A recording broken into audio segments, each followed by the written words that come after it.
saxophone player, composer on the scene. He's currently living in New York. I'm happy to say he's a product of the University of New Orleans, and we're very happy about that. And he's going to talk about his music today, and I'd also like, he's going to do some playing. I'd also like him to talk a little bit about the challenges he's facing as a young musician trying to book gigs, playing his own original music, and generally how you're surviving and what kind of success you're having in the music business. So I give you Samir Zarif. Yes. Sorry. Thought I gave you Samir. Yo. So how's everybody doing? All right. Yo, what's up, man? We just played together last night a bit for Sasha's thing. Jason Weaver. That's what's up.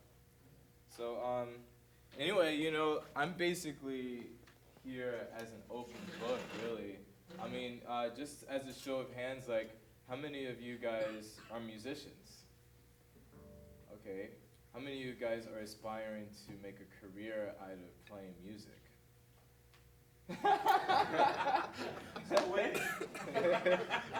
Whatever. Oh yeah, thanks, man. Do I need to repeat what I just did? Oh, I forgot about this thing. I gotta. I don't know. I already did, yeah. What's the score? It's 10-0. Yo, what's the deal? What's up? Yeah, it's always good to see nice, familiar, beautiful faces. Anyway, should I do that thing again? Okay. So, but actually I forgot. How many of you guys are aspiring to actually make a career out of music? Oh, pretty much everybody. That's what's up. I guess that's why you're here, right? So what do we have here? Like, we got some bass players in the house. Nice. Drummers. Nice. Piano players. Nice. And any horn players, like a trumpet, saxophone? Nice. Trombone? That's what's up. Yeah. They kind of like to click. They have their own little. Yeah.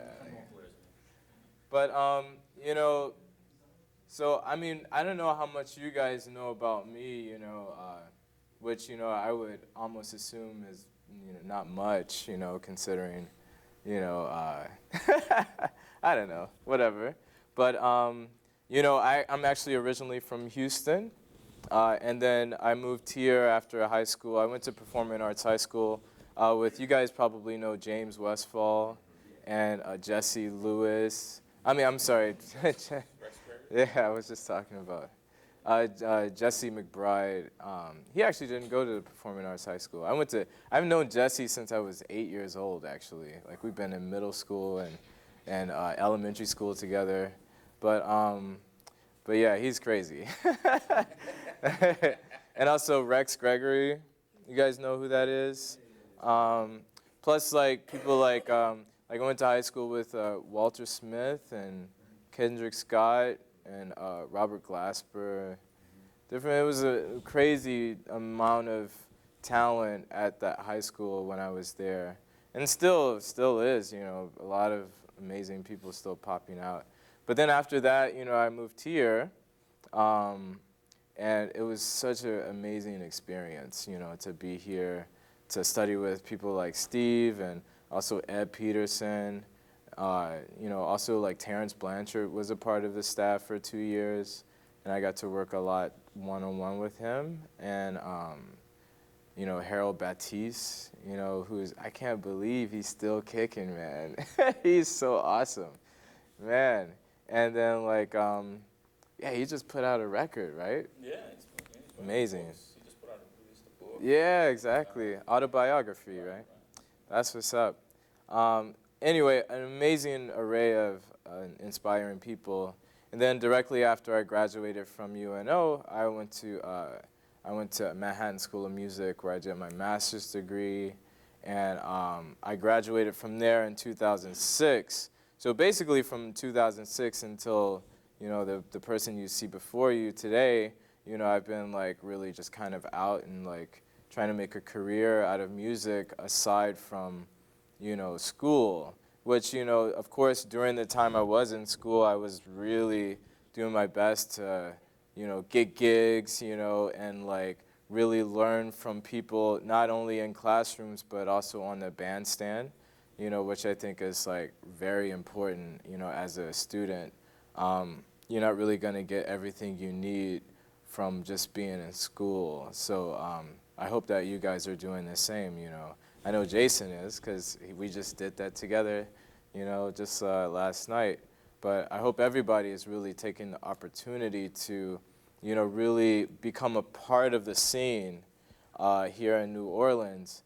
And then, so like that's what I did, and I'm really happy I did that because, some of my peers that I went to school with, who didn't really do that and, really stuck with the books and, that's good, but like didn't, like really do anything outside of that, they're kind of still in the same place they were when they were in school, which is, not really playing for people, which is why we play this music. We don't just play for ourselves, we play to inspire people. And well, at least that's what I can't speak for you guys, but I play to connect with people. And if I have nobody at my gig, then at least I'm trying to connect with the musicians that I'm playing with, because that happens sometimes.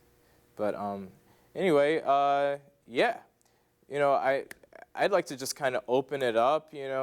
I can also play a little bit. I got these guys back here that thankfully are willing to play with me for maybe like a couple of tunes. Try not to play too much though, because I think maybe it would be more important for us to dialogue, really. And then I hope you guys come to the show.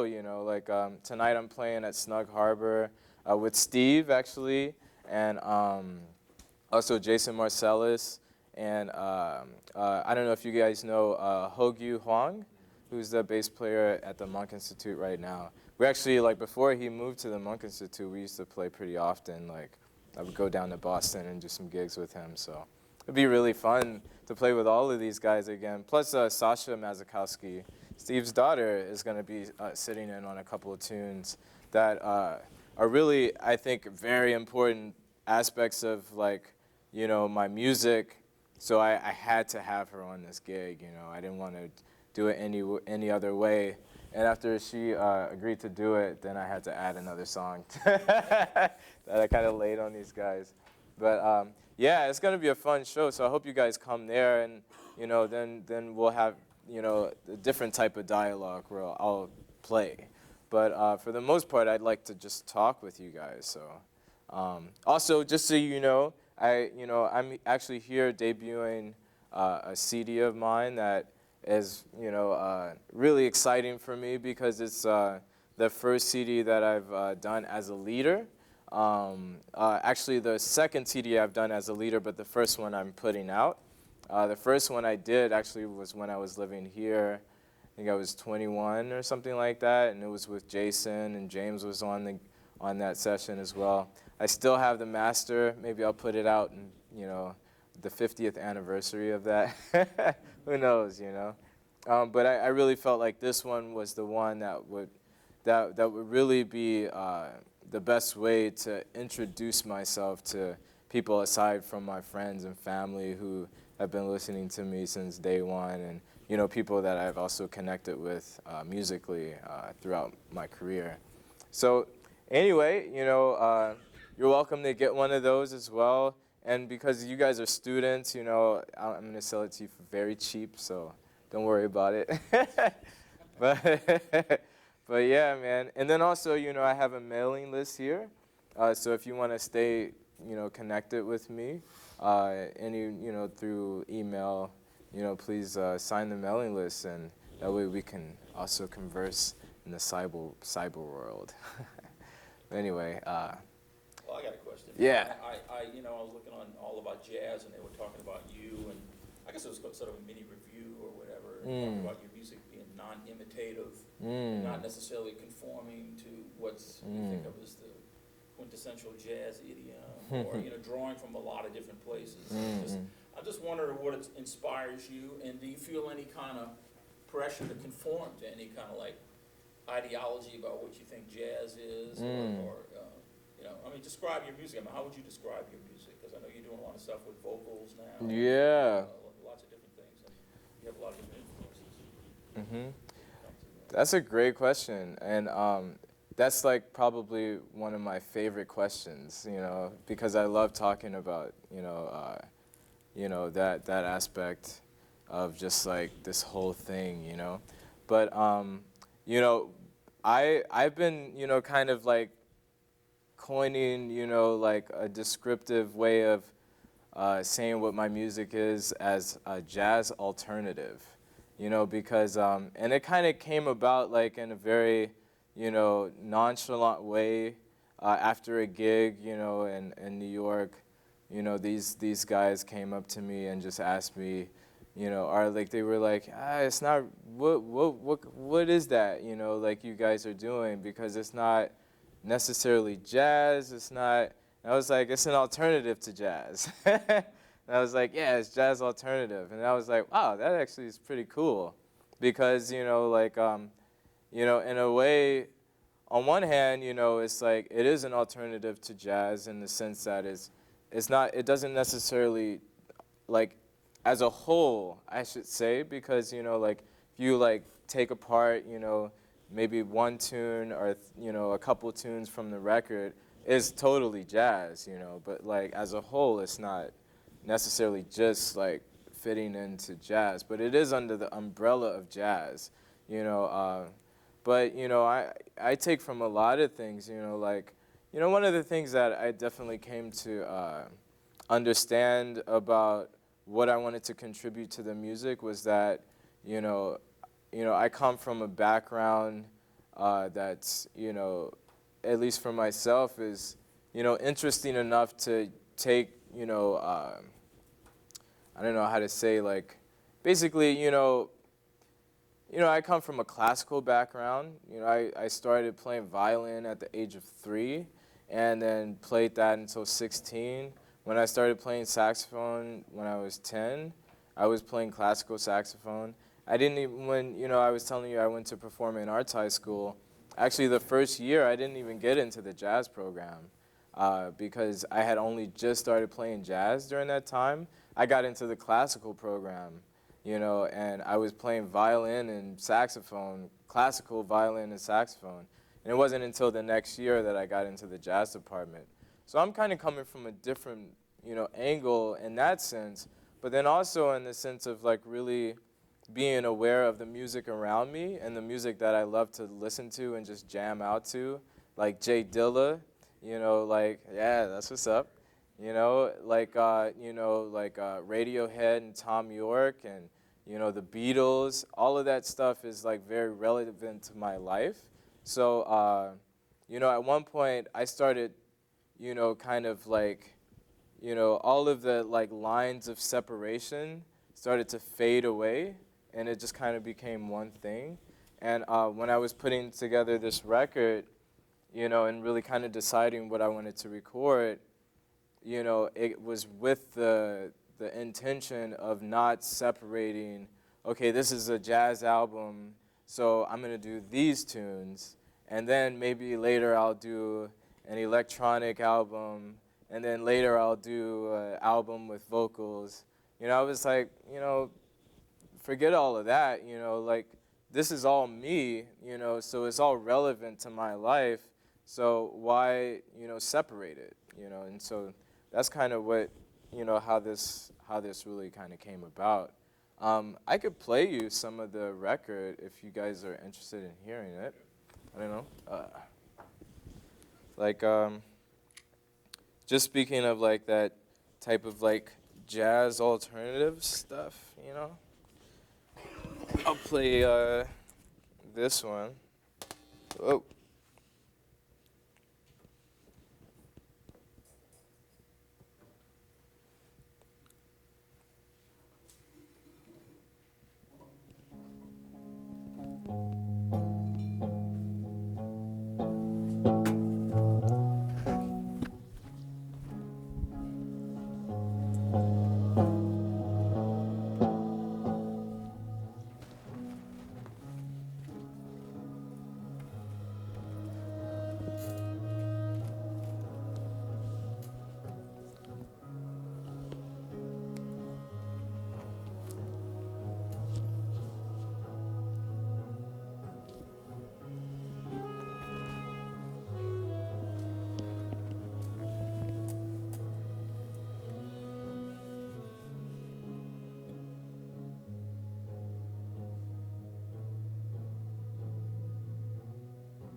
of goes on a little bit more. But yeah, you know, that's like kind of like one idea of like what's kind of happening on like the scale of like kind of meshing, you know, not only just like the jazz element, but also like, you know, my other influences of like listening to like alternative music and rock and this type of things. But then, you know, like for instance, like the next album is, I mean, and the next song is like, you know, it's like straight up kind of jazz, you know. It's through composed, but it's, you know, it's like kind of that jazz thing, you know. That jazz thing. Like when you compose, I noticed when you compose, you seem to have a lot of, I guess it's, I don't know how to describe it, I guess it's more like asymmetry in terms of your compositions, like in terms of like time signatures and also form and things like that. Yeah. How do you think about composing? I mean, you have like a certain method that you use, or a certain way of doing it, or you just sit at a piano and doodle, or? Yeah. Well, you know, actually, man, you know, it was when I was here, because, you know, I like fell in love with the idea of composition like at a very early age, you know, and like I remember just being at home as a kid and just like, you know, making like little tracks, you know, like on a Cakewalk. You guys remember that program? You know, making little tracks and having my friends come over and sing, or like, you know, like making a track for me to play violin over or saxophone. You know, but like, you know, of course, as I progress, and I've always played piano. Like I grew up, you know, with 2 pianos in my house, you know, because my mom was a classical pianist and she also taught piano, and like her rule was like nobody could play the grand piano but her, you know, even though I snuck and played it all the time. But yeah, you know, like it was just like I've always had this kind of thing of like sitting at the piano and kind of figuring things out. Even like, I don't know if you guys were walking in, like when I was playing piano there, you know, just like kind of coming up with ideas and, you know, seeing where that takes me. And then, you know, being here when I was studying composition with Terrence Blanchard, one of the first exercises that he had us do was to take one idea and then create 3 songs with that one idea. And so I really got into that. It just opened up a whole new level of composing, because at one point, like in my compositions, like they started to sound a bit the same, you know, to a certain degree, because I was almost kind of like, I felt like I was running out of ideas. But there's no real such thing as running out of ideas when you actually like get into the essence of like what an idea is and what you can do with it. And so like a lot of my songs, you know, are based on like one very simple idea that I've like through composed and like really stretched and like morphed and, you know, like changed the scenery around and things like that, you know. So I would say like the basis of how I compose is like really by like kind of finding one idea and then stretching it as far as I can, you know. And also the other aspect of that is that, you know, I pretty much every song I write has lyrics to it. And you know, one of the things about doing this record was that I actually like forced myself to get away from, you know, ignoring the fact that I was doing that. Which sounds weird, but like that was kind of this thing I had, you know, where I was like, you know, writing all these songs and they were based on lyrics, you know, and really based on a story. And, you know, at one point I was just like, you know, I should start actually singing some of these songs, you know. So, you know, I did that. You know, I sing a couple of songs on the record, and like, and also like I, you know, have like the vocalist that you were listening to, that's Maria Neckham. She's on a couple of tracks singing some of my songs. And yeah, so, you know, sometimes the melody comes from the lyrics, you know, almost, I wouldn't say all the time, but, you know, fairly often. I'll come up with a theme, that's based on words, not based on a theme of like a musical theme, but based on concept or like, some lyric. So, yeah. So you write to the lyrics as opposed to like writing a song and putting lyrics to the song? Yeah, it depends. Like it's like kind of like coming from all these different hats, whether it be like creating, some idea on the piano, whether it be creating some idea just in general and stretching it out, or coming from the sense of a like lyrical standpoint as well. But any of you guys have any questions? I mean, like I could just ramble on, but I'm really more interested in what you guys want to hear. So when you're writing lyrics, do you have people that inspire you lyrically? Who are some of the people lyrically that you? Well, man, like I read a lot, and like from Emerson to Daisaku Ikeda, who's like, Daisaku Ikeda is amazing. And he's like a poet laureate, and he's also a Buddhist leader as well, yeah, like I read a lot, but then at the same time, most of my lyrics and the way I write, they come from a sense of like, just like experience, like an actual thing from my life, So, and I'm still like developing these things, so like, maybe, even tomorrow, that'll change, to some degree, but like, at least for now, like for instance, that last song you heard, it's based on, like kind of like this feeling of loneliness, like right after my mom passed away, which was a long time ago, but I wanted to revisit some of those things, especially for this record being like my first, thing out, So like, and I dedicate this whole record to my mom, actually, So yeah, like that song, even though there's only like 4 lines, in the, for the whole song of actual lyrics, those lyrics are, they're drenched in like my own personal experience. So yeah, that's a great question though, thanks. Yeah.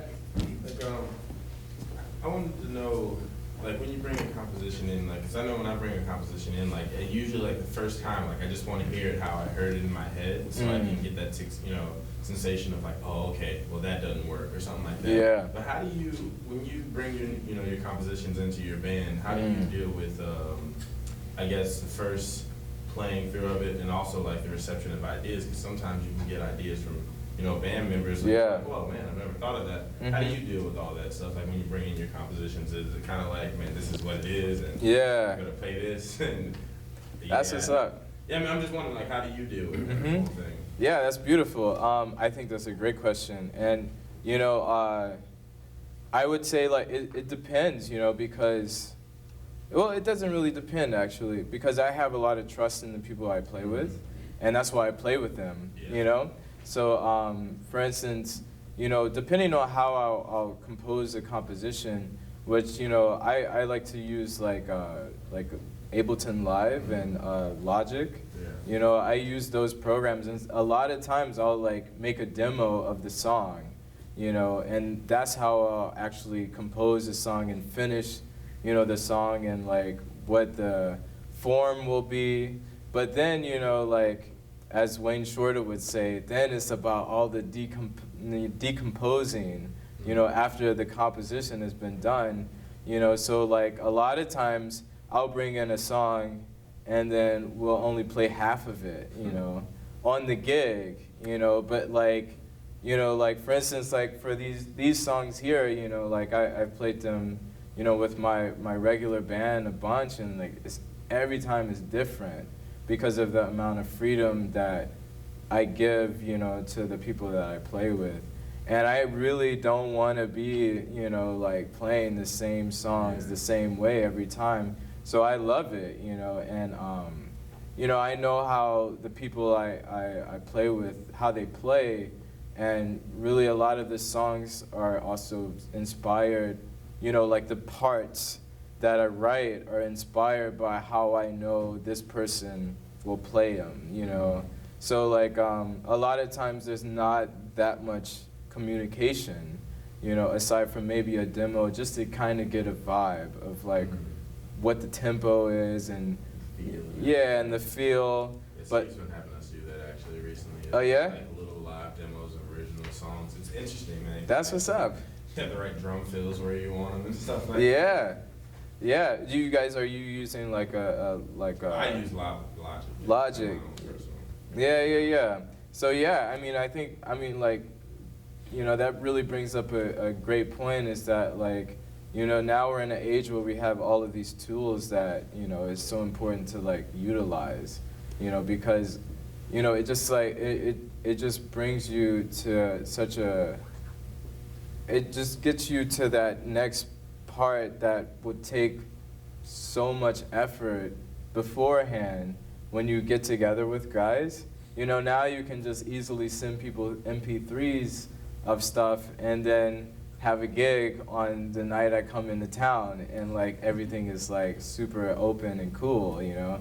And like usually that just doesn't exist, you know, or that didn't exist, you know, like even 10 years ago. So you know, I hope you guys are utilizing all your tools, you know, like using like these programs, you know, to help you compose, you know, using these programs to also come up with new ideas too, because a lot of times, like a friend of mine who I play with in a collective band, we were actually here like maybe a year and a half ago, this group, The Story, which is with John Escreet at the piano and Lars Dietrich, alto, Greg Ritchie plays drums, and Zach Lober plays bass. And actually, Lars Dietrich, he's such a nut when it comes to like electronic music. Like he loves, that's his thing, you know, and like pretty much all the time he'll bring in like this crazy electronic piece that's like super fast and all these odd meters, and he'll be like, yeah, let's play this, you know, and he had written it out, and like it's just awesome because like a lot of times in that band we'll end up playing stuff that like nobody is even attempting to play because of the level of difficulty, because we're taking like something that a computer can do and trying to do it on, you know, saxophone and bass, and you know, so yeah, it's really fun. And then, you know, same thing for myself, you know, like I'll come up with these ideas, you know, because of, you know, I put a cool effect on, you know, these whole notes, and it made this rhythm, and I'm like, yo, that rhythm is so banging, I'm gonna write that out and make a song out of it. So, you know, anyway. Any other questions? Yeah. Yeah, earlier you spoke about how you had a lot of different musical influences and a lot of different things, and you said that eventually the walls fell down, so I'm guessing at some point, of course, they were there. Yeah. Did you actively try and break down those walls, and were there methods you used to do so, or did they kind of one day just eventually vanish? It was a slow process that I didn't really realize was even happening until after those walls were kind of gone. Because honestly, like I've gone through so many weird periods of like absolute, you know, just feeling like this is it and everything else sucks. You know, and it's really crazy because now when I think about it, I'm like, man, I was such a dumb kid, you know, like kind of closing my eyes to the possibilities of what could be, you know. And like, for instance, like when I was in high school living in Houston, you know, I was like buying all these Crisscross records, you know, and being like, that's the shit, and you know, forget about like anything that happened past, you know, 1980, you know, like seriously. And then I got here, and then that flipped, and then I was like, yo, you know, anything past, you know, anything, you know, after 1970 is bullshit, you know, and like that's not good stuff, you know, and like this is the foundation, and you know, and then I realized how ridiculous that was too. And then I eventually, like got to a point, after, that whole process of like kind of being all the way here and then all the way here to like kind of finding a medium where like I could see everything a little bit clearer. And that's still a development process that's happening even as we speak, but it's because I did that, I think that, I'm able to have a broader understanding of just music as a whole, because I needed to do that, and I needed to do this in order to, really be where I am, so I wouldn't take any of it back. Maybe take back some of the comments I said. Luckily, Facebook wasn't around during that time, so I wasn't putting this shit out for everybody to read, and I hope you guys, please chill out on that if you're doing it. Because, yeah, it could come by, like I think about some of the nutball stuff I used to say and really believe, and I'm like, man, like, who did I just ruin somebody's career by saying that? Or I ruined somebody's life, and the direction they could have gone by saying that, Basically, it's all good, and it's like, it's a matter of like what you love, and I think, anybody, who says that it's one way or the other, their narrow-mindedness is gonna kind of lead them to just be very unhappy, with themselves, let alone, with other people, because that's where it all kind of boils down to anyway. So, it's a process, and it's good to have a foundation, and a very, very clear foundation with like the things that exist within, this culture of jazz music. It's very important, to understand if you play bass, to know like who Oscar Pettiford was, and to like know who Ray Brown was, and like really be into understanding how to put that there, But then there's so much else that's happening. It's like, eventually you can't ignore that, and it's about time and your capacity. It's like you can't just like, well, at least, I don't know. I couldn't do it all at once. That just kind of didn't really work out for me. And because I like was like very stuck in doing this, and then very stuck in doing this, being where I am now, at the age of 30, it's like I can really kind of see, the full spectrum and enjoy, music as a whole. No matter if it's like, some out-of-tune singing from the Black Eyed Peas, at the Super Bowl. I can enjoy the lights, and like the energy, and and that's killing too, because there's, basically something to learn from everything, and like, when I watched that show, I was like, I dug it. I was like, wow, man, look at this energy. I wasn't really focused on, the fact that like, there was a lot of out-of-tune singing until after the fact. And I was like, yeah, that was kind of out of tune, but like really like, I wasn't really worried about that. It was like, they brought the house down with just the energy, of course, if it was me and I was doing that, I would be a little bit more into trying to get some in-tune notes happening.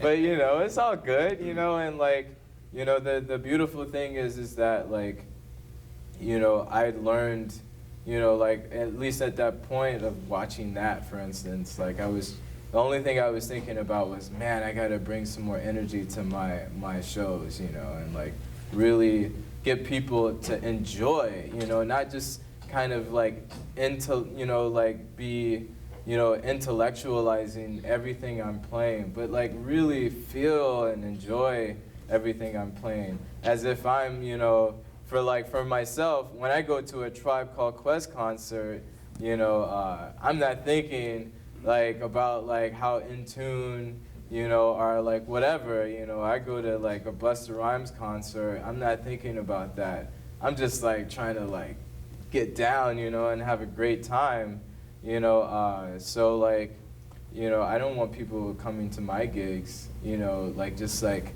okay, is he playing the right notes? And like, I don't know this tune, but is that the right chord? You know, like, you know, that's silly. You know, I want people to have a great time when they come to my shows. You know, and that's the bottom line because I'm just trying to connect with people in the first place. You know, so anyway, any other questions? You gonna do some playing? Sure. Yeah. I mean, I guess. And, yeah, and you know, maybe after that we could talk a little bit about, you know, how the challenges you have booking gigs and things like that. Yeah. You know, but that's The business. Yeah, That's right. a whole nother You thing. really got your thing, your PR thing together, really. Thanks, man. Working it out. All right. What do you guys want to play? Because we've never played together. It's up to you, man. I mean, I guess we have to play a standard, right? Or we could play. Have a book. We could play Super Free. Why don't we play Super Free? Okay. Yeah. But let's be really sensitive to what we're doing together as a whole.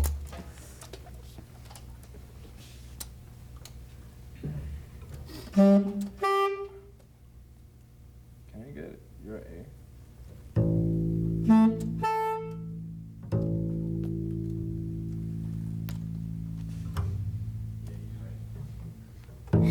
Nice. All right.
Yeah.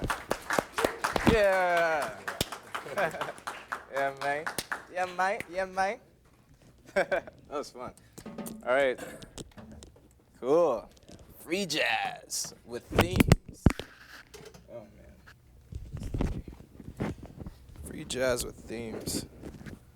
Yeah, you know, when speaking about free jazz, you know, there's this great, amazing album that opened up my eyes to like what free jazz is, and it's this album called Spring by Tony Williams. You know that album?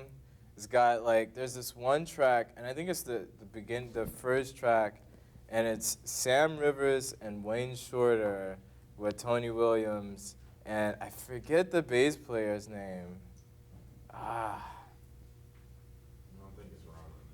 No, it's not Ron. It's somebody else.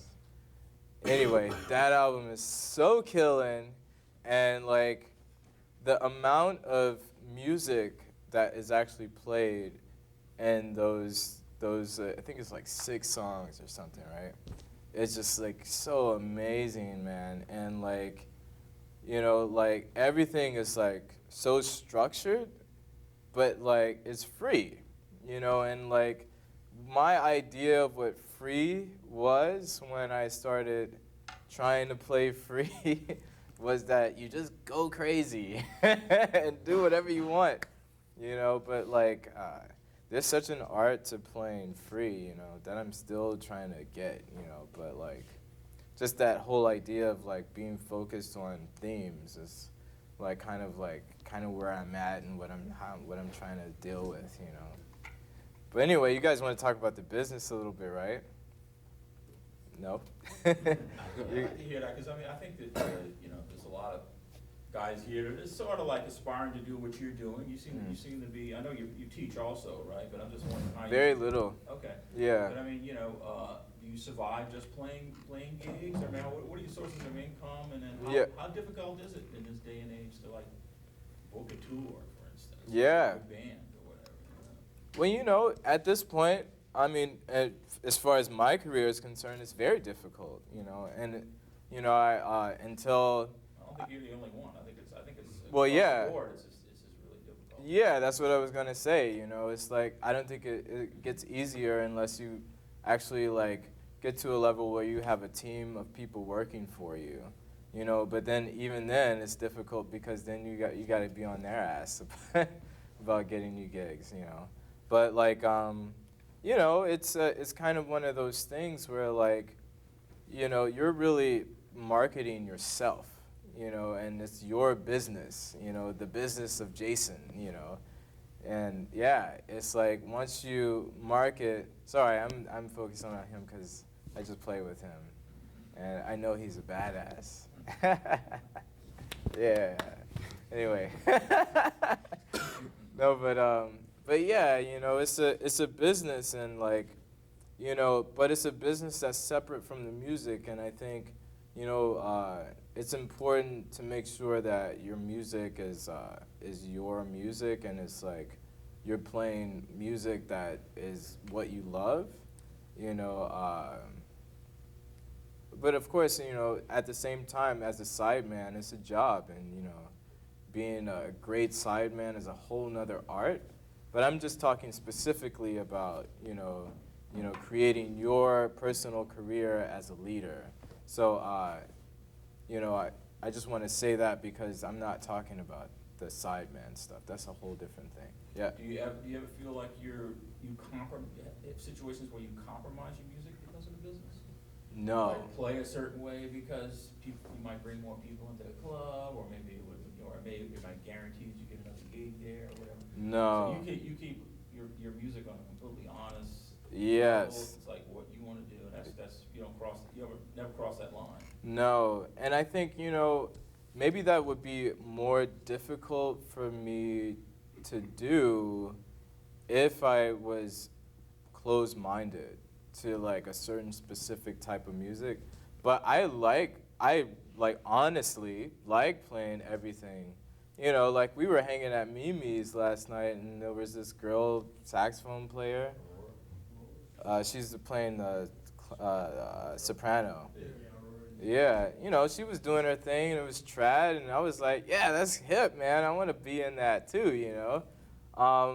Yeah, and then if, you know, like, I want to be a rock star too, man. I want to do all of it. You know, I don't really have any boundaries as far as like what I want to be a part of when it comes to music. Just good music, you know. I don't want to be part of bad music, but like, but yeah, you know, like, so like with that said, yeah, I mean, you know, like one of the, I guess, benefits of like being open to different types of music is that, you know, for instance, when I play with Hans Glavishnik, I don't know if you know who that is. Hans Glavishnik is a really great bass player.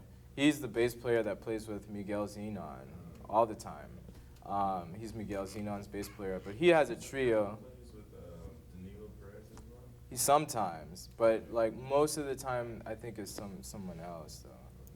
But Hans Glavishnik has his own trio that I'm a part of, and in that trio, you know, we're not playing like the stuff that I do on my gigs, but like it's so hip and it's really fun and it's different, and because of that, like I'm able to grow from a different angle. So like, you know, but as far as like, you know, somebody telling me how to play, and like, you know, like that just doesn't happen. And if it does, like I just don't do it, you know. So you never had like a manager or something like that come out, kid, you got a lot of talent, but you gotta play this way. Or No, kind of things and stuff like that shit doesn't really happen at all, you know, like managers, yeah. So when you are talking about that, because like in my day and age, that was, you know, you had a recording company. Yeah. You were expected to have a manager and a booking agent, and they were all doing the things that now guys like you are doing yourself. You got a really killing website. Did you self-produce your CD? Yeah, everything, you know, like as far as my CD, my website, you know, yeah, you know, this is coming from me, you know, like I was like, yo, I don't want this music to just be for the people I know and my immediate family and friends. You know, I think I really, you know, cherish and like really, you know, have respect for myself and my music and think that it should be heard, you know. So like, I'm just like trying to get this out, you know, to as many people as possible. With that said, with that determination, there's like things that I need to do and get together in order to do that. For instance, you know, like hiring a publicist, you know, to, you know, like I had to give my publicist 300 of my CDs that I purchased myself, you know, these things. You know, I had to give him 300 CDs to mail out to, you know, people who might listen to my record, you know, and like review it. So like, Talk about what a publicist does. Okay. Do you feel that was something you needed to have done? Or Yes. you could have done that yourself? yes, And how it's, much did it cost to do that, other than the 300 CDs you got to get for free? yeah, you know, What does like, a publicist do?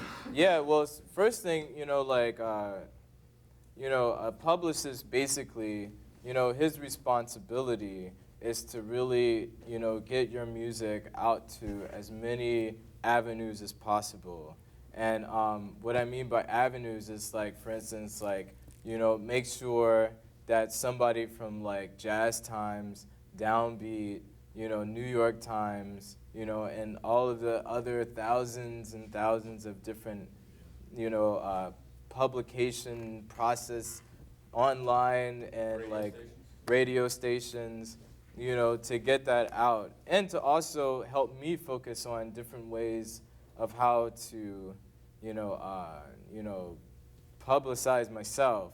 For instance, like, you know, last night, you know, and like at 4:30 today, I'm doing a radio thing, you know, with WWOZ.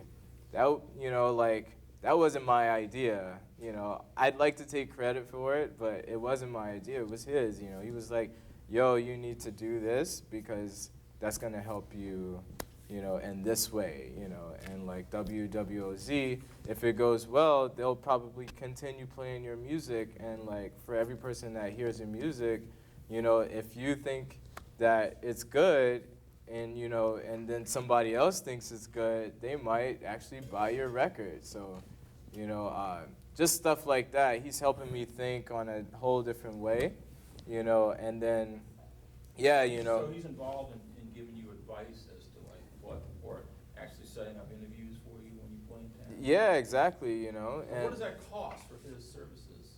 Yeah. Well, you know, I think it's different. I don't wanna like say like exactly how much it costs because he charges, you know, at least the guy. I won't say who it is, so that way, you know, he's protected.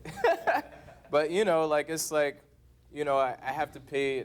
I'll put it this way: I have to pay for, you know, the 300 CDs that I gave him, plus I had to pay for the postage of those 300 CDs, which came about to about like a bit more than $500. Yeah, and then Does he send them out, or do you send them out? no, he sends them out. That's why I pay him to put like, you know, my name on like 300 envelopes with a CD in it and like the press thing and yeah, and he takes care of that.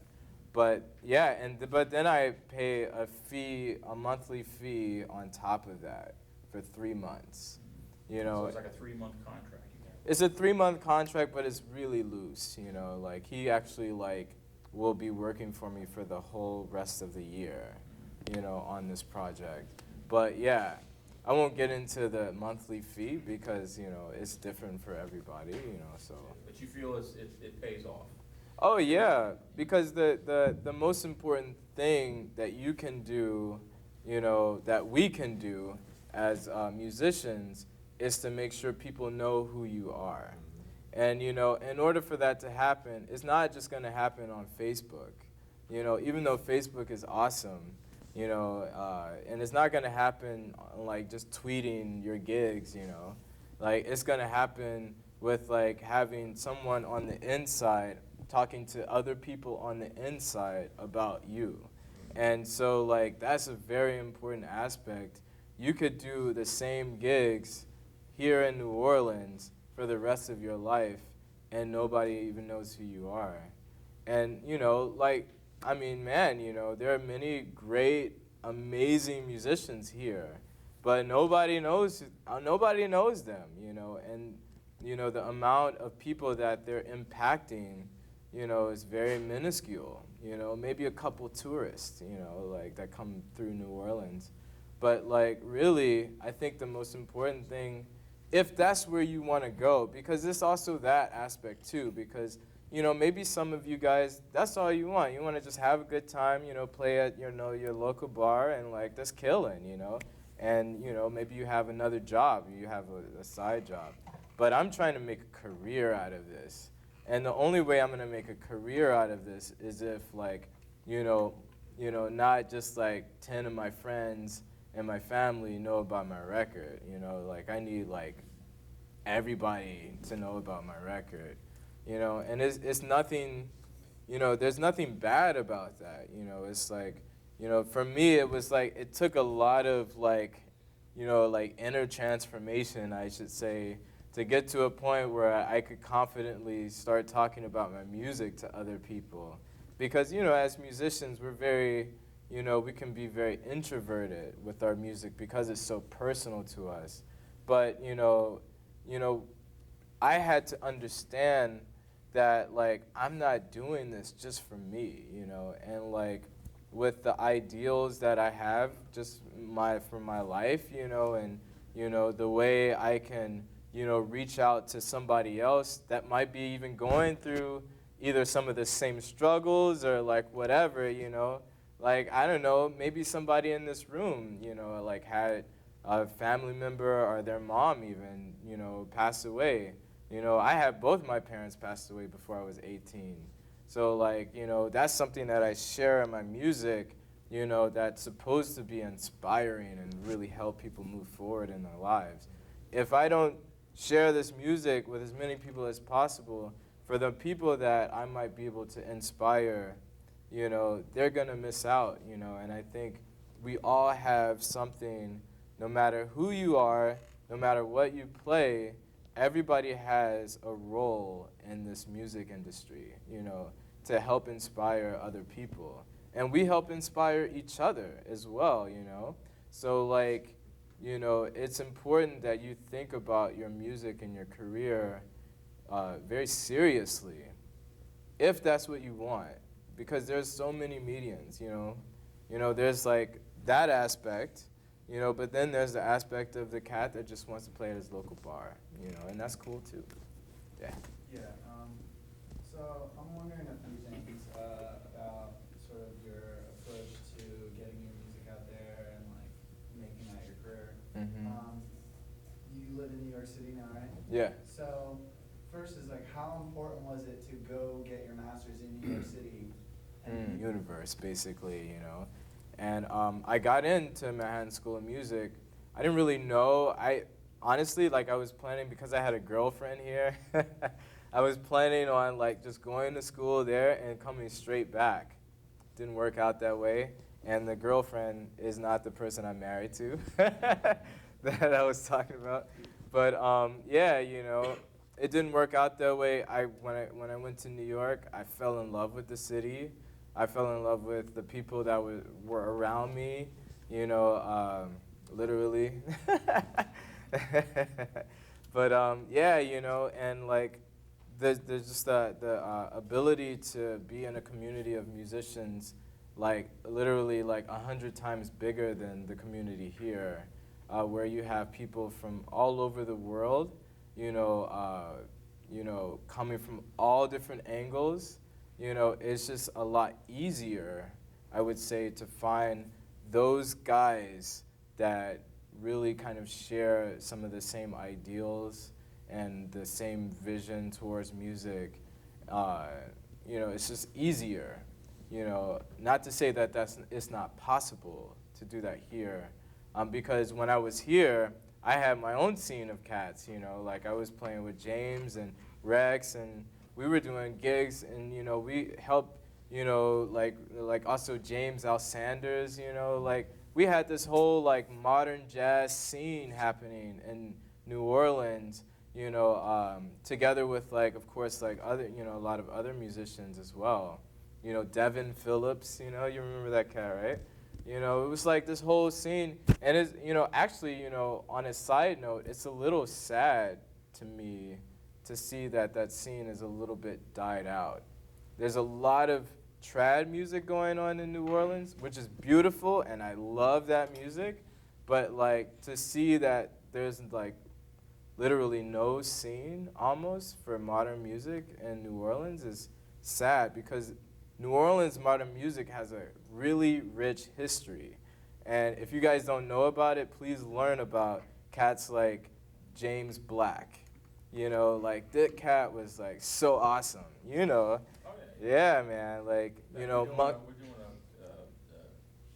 we're doing these commissions, and I'm gonna be doing the music of James Black. That's We're gonna try awesome. some of those music and- Like Monkey Puzzle. Yeah, yeah. Well, some of the funky stuff that's never been. Oh, yeah, man. That has never been written out. And, That's you know, what's up. I recorded with him on his last record, you know. That's what's up, He man. was doing a lot of funky things. Yeah. But, so anyway, you got this product now. You book your own tours? I Yeah. feel like I gotta promote this, Mhm. how do you go about doing it? Do you have like a database of, or you decide, hey, I wanna go to Europe? Do you have connections in Europe? Or how do you Yeah. do that when you don't know anybody, you have no connections? Yeah. It's like you're new to the scene. How do you book your own tour? Well, the cool thing is for instance, like the first time I did a European tour was with this collective band, like straight out of school. And like one of the members in the band was from Europe, and he booked the tour, you know. And that's one of the beautiful things about being in New York, is that because, you know, and maybe it's changing here a bit more, you know, like there's more of an international, it's kind of it's getting a little bit more diverse here in New Orleans. But definitely, you know, like, for instance, with the band that I'm still performing with, The Story, you know, 2 of the guys are from Europe, 2 of the guys are from Canada, and I'm from the States, you know. And so I brought them here. You know, we just came back from a Canadian tour, and we've been to Canada like 5 times already on tours. We've been to Europe already 5 times, and, you know, like, it's because of the people that I'm around that I was able to kind of develop connections. Now, as a leader, because I've already developed those connections, you know, like, it's a bit easier, you know, like, because, you know, I know, like, the cat that books the tours in Italy because, you know, Maria Neckham just did a tour in Italy, and this was the guy, you know, and it's like, because I know her, and because I'm on her record, too, you know, it's like there's an instant connection. And that's the beautiful thing about New York, you know, at least, but that's not to say that you guys can't create that here. You know, it's really up to you, you know, on if that's going to happen or not. You find Because it's easier to like book tours in Europe and Canada than it is in the States?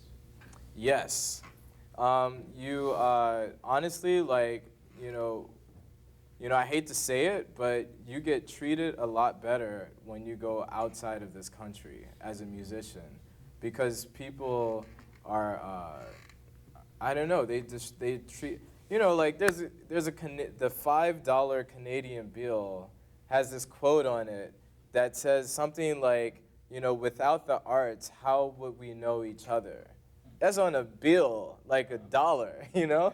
Like, so it's like, I mean, that in itself, you know, shows you what's up, you know, like, or what's going down, you know. But like my determination is that we change that, you know.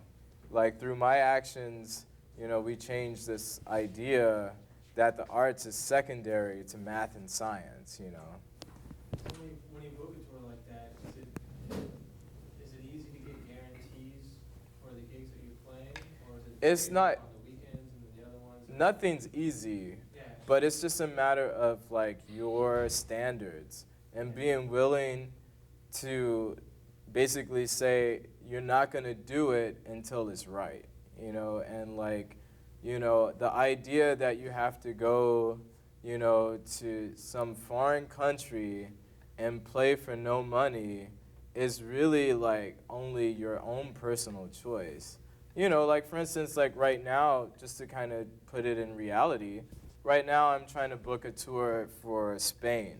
I've never been to Spain. I've been close. I just came from Portugal, did a great thing there. But like, I never been to Spain. I never played there. And like, quite honestly, the people there don't really know who I am, you know, aside from a couple people in Barcelona, you know, like some people in Barcelona. But like, you know, for the most part, none of the club owners, nobody knows me, you know.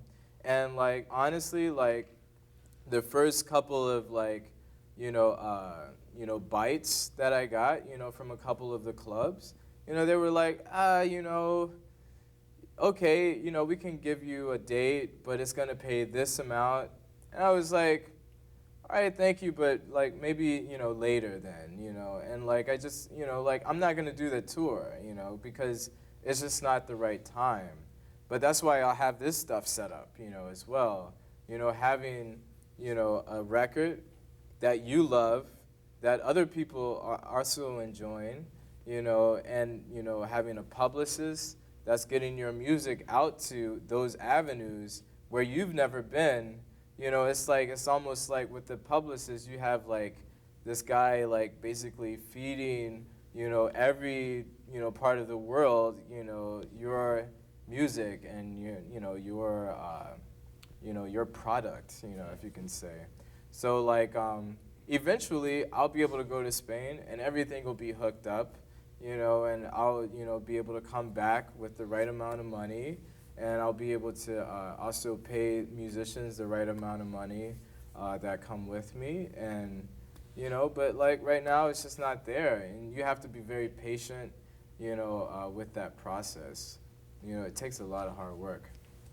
Question.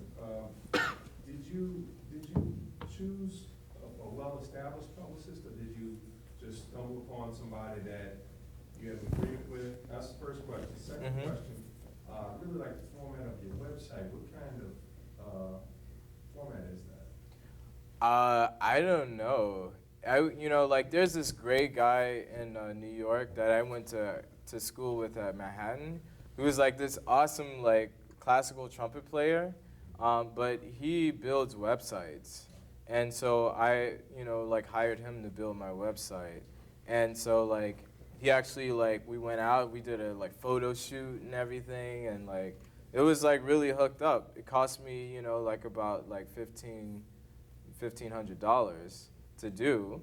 But, now I got a website and, I can edit it myself. It's like it's all straight, and I have this thing, like the website is going to be valid for like another good like 2 years, until I put out another record at least. So, and then I'll probably do another one. But it's all investment. You have to invest in your career. If you don't invest in your career, it's not going to really go anywhere. And for some people, they get lucky. They get to tour with Roy Haynes or whoever, that's already established. And through that, they become established, But that doesn't happen for everybody. There are not enough gigs for that to happen for everybody. And quite frankly, I don't really want that, It'd be nice, but like that wasn't my avenue. That was, I wanted to like develop a certain way, that was just, it felt right for me. And then also I just, I didn't have those opportunities. So I had to kind of make my own path, in a way. So, and then the question about the publicist.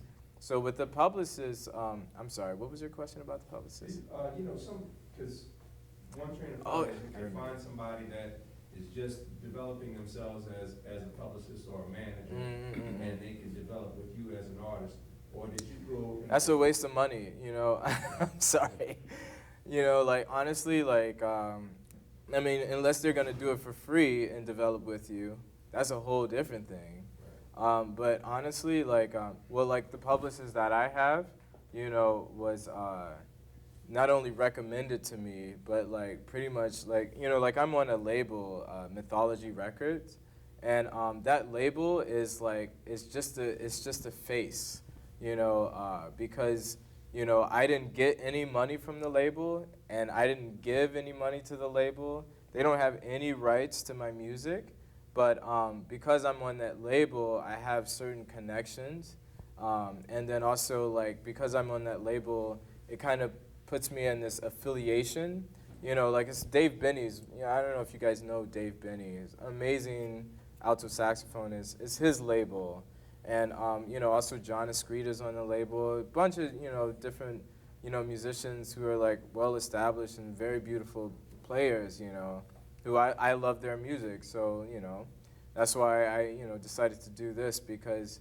I got an offer to do a record with a sunny side, but like the whole deal with like them owning my master and like them giving me like a very small amount of money, but then I have to buy my records from them. You know, it's like, that's crazy, you know. Sorry, I'm trying to like, you know, tone down the cursing, so that's why I'm stuttering a bit. Yeah, I heard this principle, own your masters or your masters will own you. Is that one thing where you're just kind of like, nah, y'all can't have my masters? That's what's up, man. And you know, it's like, because then it becomes a thing where like you can't, there are certain restrictions on what you do with the music too. And you don't, I mean, you know, as an artist, you know, you don't want to have to go through that, you know, if you don't need to. And I think now is the time, whereas the, you know, labels are starting to become different in what their role is, you know. And, you know, if Blue Note came to me and they were like, we want to do a record with you and we're going to give you this amount of money, and the money was right and like everything was cool, and I could do the music I wanted to do with the musicians I wanted to play with, I'd totally do it.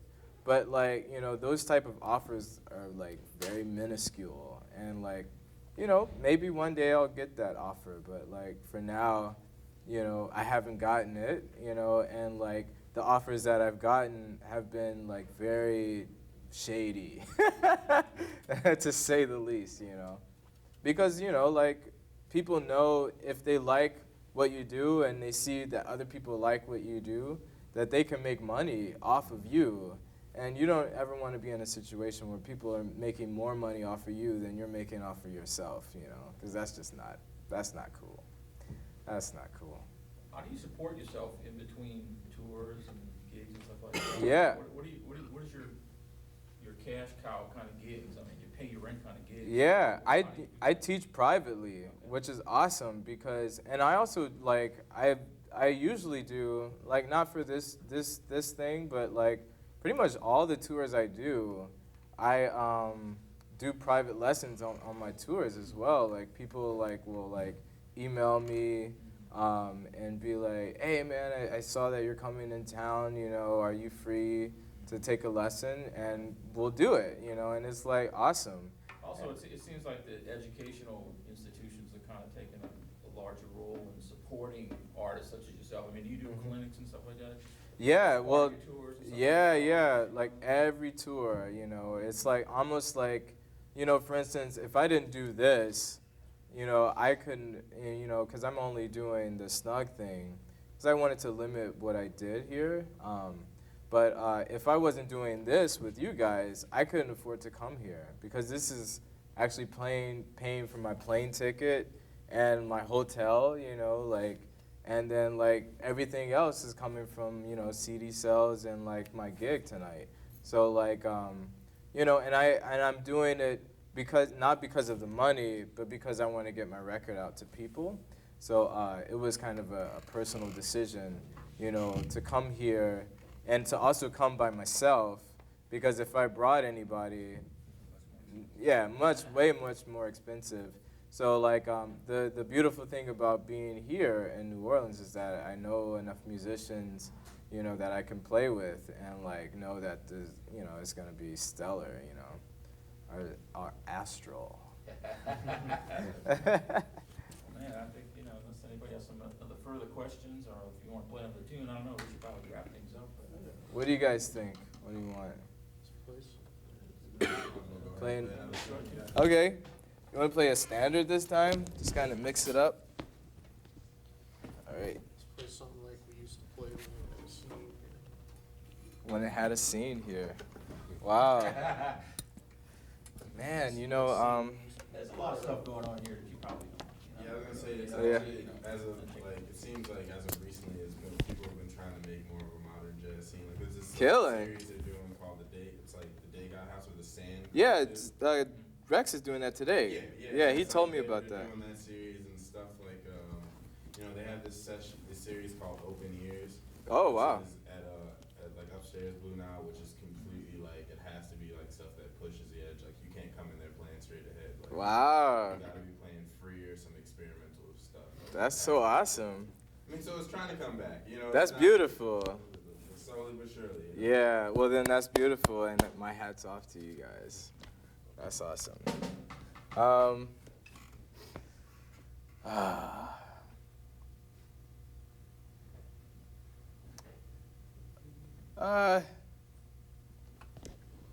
many of you guys know this tune? I hear Rhapsody. Not everybody. Okay, cool. We're gonna play that tune. Is that cool for you guys? Sure. Yeah. Oh, you gotta read it. Yeah. Not before. What about Have You Met Miss Jones? Yeah, we can do that. You know that one? Yeah. Kill it. What key? Yeah. What key? Yeah. F? Yeah. You do it in different keys? Come on. Oh. Making sure. Awesome. All right, so let's do Have You Met Miss Jones. All right. But let's do it with string quartet time. Do you know what that is? String quartet time? Heard that. That's just because I am the only one who says this. I'm just messing with you. But string quartet time is basically, you know, in a string quartet, how like the time kind of moves based on the melody. Let's do it like that, where we move based on the melody. You know, even in the solos too. All right, so it's not rubato, because rubato is like no time. There is time, but we're moving with the melody. Okay. Or with the lines, you know.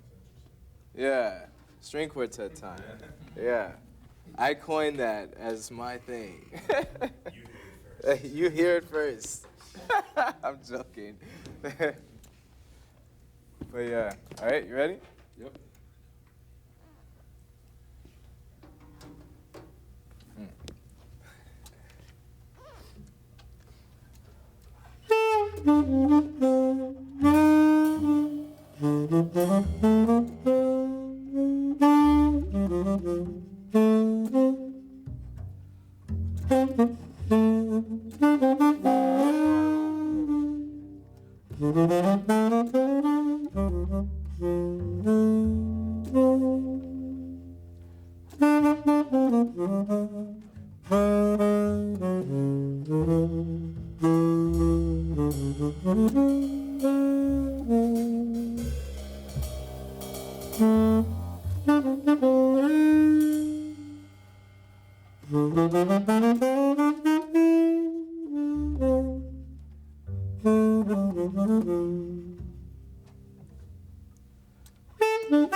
Yeah.